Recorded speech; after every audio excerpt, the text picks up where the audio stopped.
Muy bien, entonces, como yo les decía, esta es la unidad número 3 de química básica que trata sobre el enlace químico. Entonces, en esta parte, nosotros vamos a ver, o ya hemos visto en la primera parte de nuestro programa muy accidentado, dicho sea de paso, hemos visto varias cosas con las cuales queremos referirnos, a las cuales debemos referirnos. Recordarán ustedes que decíamos que la materia, obviamente que es todo aquello que ocupa un lugar en el espacio y tiene masa, pues tenía dos grandes divisiones, una de las cuales eran las sustancias puras y la otra eran las mezclas. Perdón. Entonces veíamos dentro de las sustancias puras, veíamos los elementos y los compuestos, y dentro de las mezclas pues hablamos sobre las homogéneas y las mezclas heterogéneas. Entonces, esta parte vamos a omitirla porque no creo podemos pasarla ahora. Nosotros vamos a estar hablando sobre, reitero, el enlace químico. Hay una parte muy importante. Dice parte 2, pero en realidad debe ser parte 1. Vamos a hablar sobre los diagramas de Lewis, que es la primera parte de esta unidad de trabajo.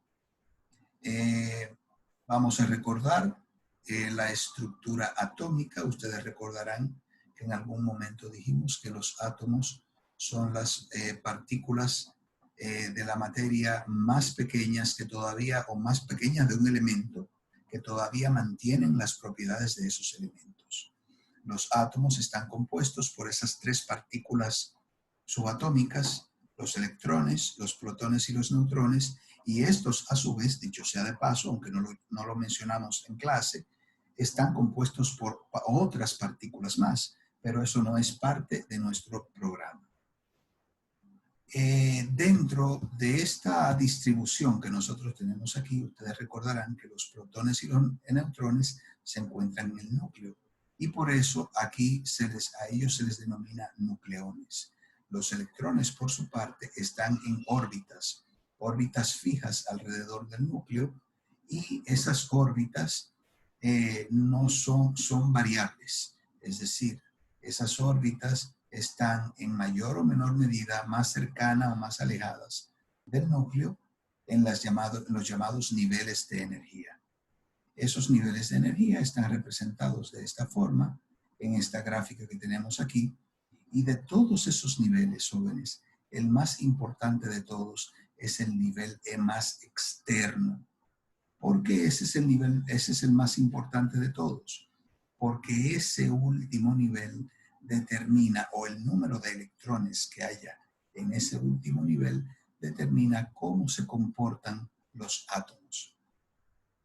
De esa manera podemos estar seguros, razonablemente convencidos, de que si conocemos cómo están distribuidos estos electrones en ese último nivel, pues nosotros podremos predecir, pronosticar con probablemente mucho éxito la estructura o el comportamiento químico de estos electrones. Entonces, este último nivel se le denomina capa de valencia. ¿Por qué? Puesto que ahí es donde ocurren las reacciones químicas. Los demás electrones no es que no sean importantes, obviamente son parte de la estructura, pero como dice aquí prácticamente nunca pasa nada. Todo lo importante pasa en el nivel de valencia. Y esos electrones que están ahí se les denomina entonces electrones de valencia. Los electrones que están en esa capa de valencia o en ese nivel de valencia. Obviamente el nivel de valencia no es el mismo para todos los átomos. Para algunos es el nivel 1, para otros el nivel 2, para otros el nivel 3. Lo importante es que recordemos que eso es, son los electrones que determinan el comportamiento químico de un átomo. Entonces, los electrones de valencia ayudan a formar enlaces, y los reconocemos porque, reitero, son los que están los más alejados. ¿Okay? Dentro Dentro de la estructura atómica existe una regla sumamente importante denominada la regla del octeto. ¿Qué establece esa regla? Esa regla establece, escuchen bien, que los átomos alcanzarán su mayor estabilidad cuando su último nivel de energía esté completamente lleno de electrones. Reitero, un átomo alcanzará su mayor nivel de estabilidad cuando su último nivel, es decir, su nivel de valencia, esté completamente lleno de electrones. Generalmente, ese último nivel se llena con 8 electrones. Es por eso entonces que esta regla se denomina la regla del octeto. Sin embargo, eso no es cierto para todos los átomos. Por ejemplo, fíjense bien en el nivel 1. Aquí en el nivel 1 solamente caben 2 electrones.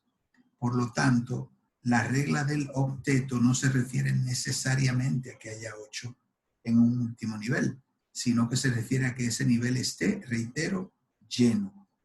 Un átomo de argón, que es el caso que tenemos, tiene un número atómico 18, es decir, que tiene 18 protones, y esos 18 protones, ¿cómo estarán divididos?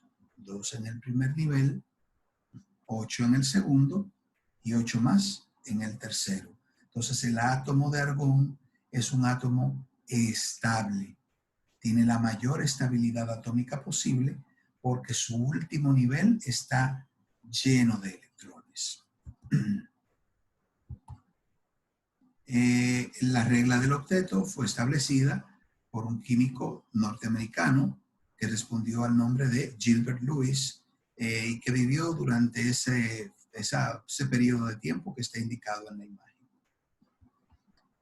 Entonces, el diagrama de puntos de Lewis que nosotros vamos a hacer es un diagrama muy particular e importante. ¿Por qué? Porque es un diagrama que nos permite representar el símbolo del elemento y los electrones de valencia que él posea. Oigan bien, el símbolo, en este caso, como no estoy refiriéndome a ningún átomo en particular, he utilizado la letra X. ¿Ok?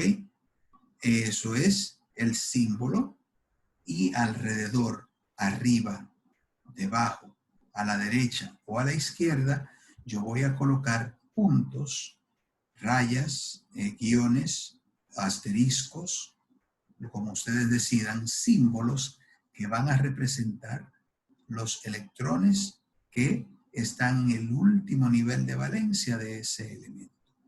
Esa es la idea fundamental, reitero, de el diagrama de puntos. Por eso se llama así. Diagrama de puntos de Lewis representa el símbolo y los elementos. Entonces, ese diagrama de puntos es algo importante.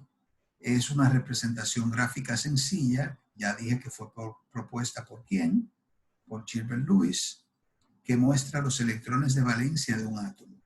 Hasta ahí, eso es lo que yo les he dicho. Pero yo hay algo que todavía no les he dicho, y es que los electrones, además de ser, o además de esta estructura, representar los electrones de valencia, también representa cómo están clasificados esos electrones. Ustedes recordarán que cuando nosotros hablábamos en la unidad número 2, realizábamos la configuración electrónica, ustedes recordarán que tratábamos de indicar la posición más probable en la que se encuentran los electrones alrededor del átomo, es decir, están en niveles, pero los niveles se dividen en subniveles y esos subniveles a su vez se dividían en orbitales. Y en su momento yo les explicaba a ustedes que los orbitales no eran espacios bien pequeños, áreas del espacio sumamente pequeñas en las que cabía un electrón o cabían dos, pero no cabían más electrones de ahí. Cuando hay un solo electrón en uno de esos orbitales, nosotros dijimos que esos electrones se denominaban electrones desapareados, mientras que cuando hay dos electrones en un mismo orbital, esos electrones se les denomina electrones apareados. Entonces, eso sí, ya les dije que los electrones se representan mediante puntos, guiones o asteriscos. Vamos a tomar un ejemplo para que se entienda. Un ejemplo es más práctico. Miren, ahí tenemos el símbolo del nitrógeno. Y el nitrógeno tiene número atómico 7. ¿Qué significa que tenga número atómico 7? Significa que en su núcleo él tiene 7 protones. Pero además de tener 7 protones, el nitrógeno también tiene 7 electrones. Y viene la pregunta, ¿cómo están distribuidos esos 7 electrones? Vamos a tratar de verlo aquí. Miren, para el nitrógeno, que tiene, reitero, 7 protones, los protones están representados con esferas rojas. Las esferas amarillas representan los neutrones, que por ahora no nos interesan, y los electrones, mírenlos aquí, están representados con esferas azules. Si ustedes se fijan bien, esos 7 electrones están divididos de la siguiente forma. En el primer nivel hay 2 electrones y en el segundo nivel, ¿cuántos hay? 2, 4, 5. Ustedes recordarán que nosotros vimos anteriormente una fórmula que nos permitía determinar una fórmula que nos permitía calcular el mayor número de electrones que puede haber en un nivel. Esa fórmula era 2n al cuadrado, donde n era el número de nivel. Y en su momento nosotros dijimos que si n es igual a 2, entonces 2 al cuadrado es 4, 4 por 2 sería 8. Entonces, ese segundo nivel da cabida hasta 8 electrones. Pueden haber hasta 8 ahí, pero el nitrógeno no tiene tantos. El nitrógeno solamente necesita acomodar 5. Ahora viene la pregunta, ¿cómo están organizados esos 5 electrones? Entonces, eso es lo que vamos a ver ahora. Esos 5 electrones, o esos 7 en total, vamos a ponerlos todos, están distribuidos de la siguiente forma. Si realizamos la configuración electrónica, 1s2, 2s2, 2p3, en el segundo nivel, ¿lo ven en rojo? Tendríamos 2 más 3, 5 electrones de valencia. ¿Y cómo están distribuidos esos 5 electrones? O en el subnivel S tendríamos 2 de ellos y en el subnivel P tendríamos 3 más. Pero vamos a irnos un poquito más allá. Si realizamos la configuración, obtendríamos algo como esto. Y vemos, vamos a olvidarnos del nivel, de estos 2 electrones. ¿Por qué? Porque pertenecen al nivel 1, no son electrones de valencia. Se ve. Mientras que estos, que son los que nos interesan, mírenlos ahí donde están representados. Estos 2 electrones están en un subnivel S y están llenando ese orbital, el orbital 0 que tiene el subnivel S. Mientras que estos 3 electrones se han repartido equitativamente en cada uno de los orbitales del subnivel P, el -1, el 0 y el 1. En cada uno de ellos hay un electrón.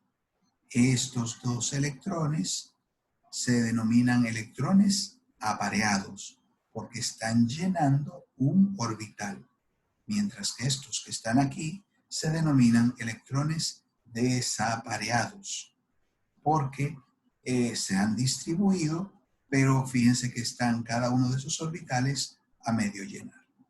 ¿Ok? Entonces, eso nos indicaría que la configuración electrónica del nitrógeno deberá ser algo como esto. Perdón, vamos a ver, ahí tenemos la configuración anterior. Vamos a ver con esta configuración cómo continuaríamos aquí. Mírenlo ahí. Eso que está ahí sería la configuración o mejor dicho, el diagrama orbital de ¿quién? Del nitrógeno. ¿Por qué? Bueno, porque ahí tendríamos el símbolo del nitrógeno por un lado y sus 5 electrones. ¿Por qué esos dos puntos están juntos? Esos dos puntos están juntos representando ¿qué? A los 2 electrones del subnivel S que están apareados, mientras que estos 3 puntos están separados. ¿Por qué? Porque están representando de manera separada los electrones desapareados que pertenecen al subnivel P.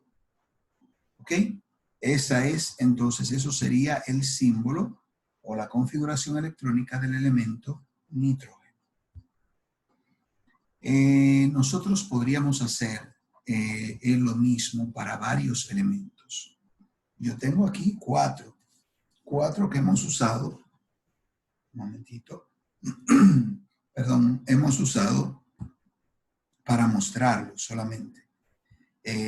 Fíjense que aquí tendríamos el magnesio, tiene 2 electrones de valencia, y esos 2 electrones de valencia, ¿dónde están? Miren, fíjense que hay 2 estructuras posibles. Esos puntos pueden estar o ahí al lado, pueden estar arriba, abajo o a la izquierda. Representan exactamente la misma cosa. Entonces la pregunta sería, ¿cómo estarán? ¿Cuál de estas 2 sería la estructura de Lewis correcta para el magnesio? Bueno, si ustedes hacen la distribución electrónica, es decir, la configuración electrónica para el magnesio, van a darse cuenta de que el magnesio termina con un subnivel S2. Por lo tanto, esos 2 últimos electrones estarán llenando un orbital y por tanto, esta será la estructura correcta y no esta de aquí. El cloro, por su parte, tiene 7 electrones. Cuando ustedes hagan la configuración electrónica del cloro, se van a dar cuenta, perdón, que termina o que tiene 7 electrones en su último nivel, sumando los electrones del subnivel S y los electrones del subnivel P. Entonces, esos 7 electrones, ¿cómo estarían distribuidos? Como ahí está indicado. Es decir, habrían 3 orbitales llenos y obviamente con electrones apareados, eso es lo que está representado aquí, y habría uno solo, un orbital, un último orbital del subnivel P desapareado con un solo electrón. Y por eso se representaría de esa manera.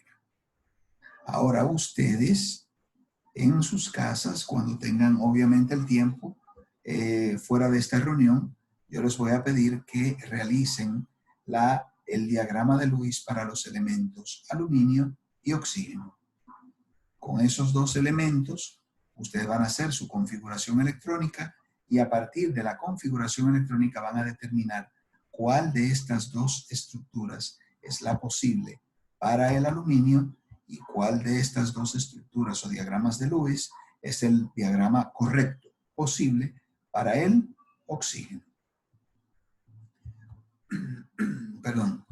Entonces, esto es importante. Algunos átomos no exhiben el comportamiento químico que deberían tener según su configuración electrónica. Es decir, no se comportan como uno esperaría. Entre esos átomos tenemos el carbono, el aluminio y el mismo nitrógeno, que a pesar de que tienen miren, fíjense qué ventaja tienen estos símbolos que estamos compartiendo, es que ya tienen la configuración electrónica. Esa es la configuración electrónica para el aluminio. ¿Qué significa SNE? Eso significa que el aluminio, desde que comienza hasta aquí, tiene la misma configuración que el neón y que la única diferencia es esa parte de ahí. En realidad, esa parte de ahí para nosotros resulta ser el nivel de valencia, es decir, la parte importante. Para el carbono nos interesarían esto de aquí, para el aluminio esto de aquí, y para el nitrógeno ya lo vimos, pues esta parte de aquí. Ahora bien, reitero que no todos los átomos se comportan como deberían comportarse de acuerdo a la configuración electrónica que tienen. Hay algunos que realmente son medio ariscos, tienen un comportamiento un tanto disímil y no se comportan exactamente igual. Entonces, dentro de esos, pues tenemos el carbono. Fíjense cómo dice la estructura. De acuerdo a la configuración electrónica del carbono, número atómico 6, 6 protones, por lo tanto 6 electrones, esta debería ser la distribución. O sea, para el carbono debiera tener 2 electrones en un subnivel S y 2 más separados en un subnivel P. Sin embargo, el comportamiento el estudio de los átomos de carbono ha llevado a la conclusión de que el carbono no se comporta de esta manera como debería comportarse para unirse a otros átomos, sino que en realidad se comporta de esta manera. Es decir, el carbono, en lugar de tener solo 2 valencias disponibles, porque esos electrones están llenando ese subnivel y eso está lleno. Estos 2 electrones están medio llenando, por decirlo así, 2 orbitales del subnivel P, pero el subnivel P tiene uno vacío, todavía queda uno vacío ahí. Sin embargo, eso significaría entonces que el carbono, en teoría, solamente debería poder unirse, compartir 2 electrones al momento de unirse con otro átomo. Sin embargo, en la práctica, miren lo que puede hacer el carbono. El carbono se puede unir a 4. 4 o 4. Se puede unir mediante enlaces simples. Eso lo van a ver quienes estudien, por ejemplo, química orgánica. Lo van a notar. Van a notar entonces que estos son enlaces simples. Puede tener un doble enlace y 2 enlaces simples, o puede tener un triple enlace y puede tener un enlace simple. En total siempre sumarán 4. Eso es lo que se conoce como la tetravalencia del carbono. Entonces, esa tetravalencia fíjense aquí donde estamos tratando de representar lo que debería ser. Él debería tener solamente 2 espacios para compartir electrones con otros átomos. Sin embargo, se comporta en la práctica, en la realidad, de esta forma. ¿Y a qué se debe eso? Bueno, eso es algo que también otro químico de origen norteamericano llamado Linus Pauling planteó una teoría llamada la teoría de la hibridación, que establece que los átomos no se comportan de esa manera porque hay un arreglo atómico. Vamos a ver si podemos volver a la diapositiva anterior. No fue eso lo que quería. Vamos a ver cómo lo hacemos aquí. Exacto. Fíjense, jóvenes, cómo aquí esto debería ser lo que debe pasar, pero en la práctica no es lo que ocurre. ¿Por qué? Porque hay un arreglo que permite que los átomos sean más estables cuando esta situación no se da. O sea, hay una especie de arreglo interno que ocurre dentro de los átomos de carbono que permiten que ellos sean así como aparece aquí y no de la forma en la que la estructura podríamos nosotros pronosticarla. Reitero, eso fue lo que estableció en su momento. Vamos a ver un momentito.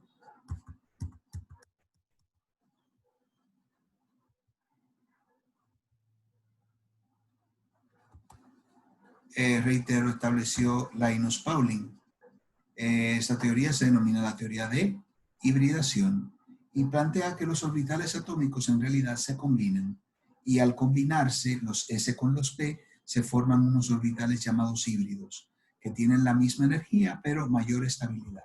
En otras palabras, eso que está ahí, que ya nosotros habíamos dicho que es lo que nosotros deberíamos esperar, miren en lo que en realidad se convierte en algo como eso. ¿Por qué?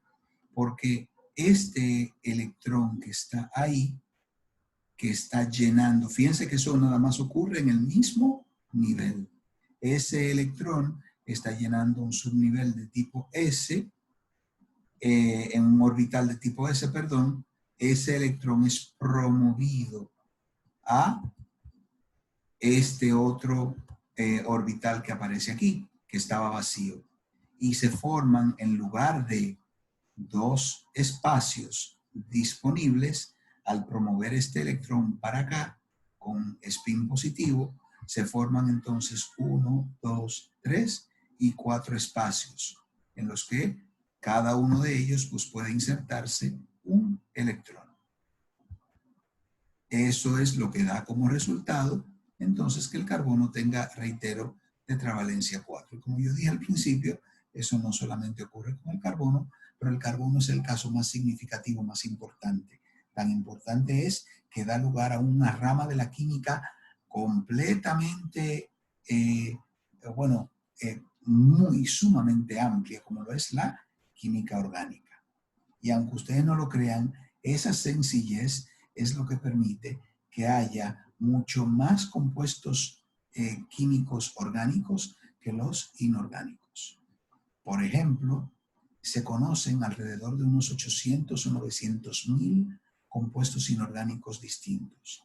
Pero en la actualidad, compuestos orgánicos que resultan de esta tetravalencia del carbono se conocen alrededor de unos 30 millones y cada día se descubren más. Para que ustedes vean cómo esto termina siendo razón para que surja una rama completamente distinta como es la química orgánica. Quizás el término completamente distinta no es adecuado, pero lo importante es recordar que sí, que es una rama bastante amplia. De hecho, más amplia que la química inorgánica. Esa es la realidad. Entonces, podemos extender el concepto de los diagramas de Lewis a los compuestos químicos. Bueno, por supuesto que sí. Claro que sí que es posible. Vamos a tomar un elemento como el oxígeno. Si ustedes, utilizando esta configuración electrónica, realizan el diagrama de Lewis para el oxígeno, van a ver que el diagrama de Lewis para el oxígeno tiene esta estructura. Rápidamente de ver esto, yo puedo ver que ese elemento, oxígeno, tiene en su último nivel 2, 4, 6 electrones. Mírenlos ahí donde están. ¿Lo ven? Pero además yo puedo ver que esos electrones de ahí no pueden participar en ningún enlace químico, porque ya están estables, ya están llenando un orbital, ni esos tampoco. ¿Cuáles son los dos que pueden participar en algún tipo de enlace? Bueno, pues obviamente estos dos electrones que están en el subnivel P, en dos de los orbitales del subnivel P. Entonces, si realizamos la configuración electrónica, esto nos llevaría a algo como esto que tenemos aquí debajo. Entonces, eso quiere decir rápidamente que el oxígeno puede combinarse hasta con dos átomos distintos. Distintos o iguales. O sea, los átomos pueden ser distintos o iguales entre ellos. El detalle es que sean dos. ¿Por qué? Porque por aquí hay espacio para combinar con alguno y por aquí hay espacio para combinar con otro. Si consideramos entonces por su parte vamos a ver, hidrógeno, el hidrógeno por su parte, recuerden que solo tiene un electrón. Y ese electrón en la práctica se convertiría o daría algo como esto, como su estructura, como su diagrama de Lewis, por decirlo así. Podríamos hacerlo a partir de esta representación orbital. Y por lo tanto su diagrama de Lewis sería algo como eso. Eso quiere decir entonces que yo puedo, en teoría, combinar ese oxígeno con un hidrógeno por cada uno de los electrones que tengo. El hidrógeno, para ser estable, necesita 2 electrones en su último nivel, el único que él tiene. ¿Por qué? Porque ese primer nivel solo se llena con 2 y él tiene 1. ¿Lo ven?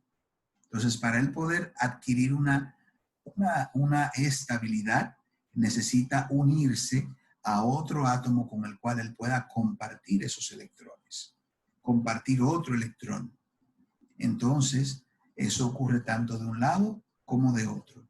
¿Y qué tendríamos entonces? Bueno, vamos a ver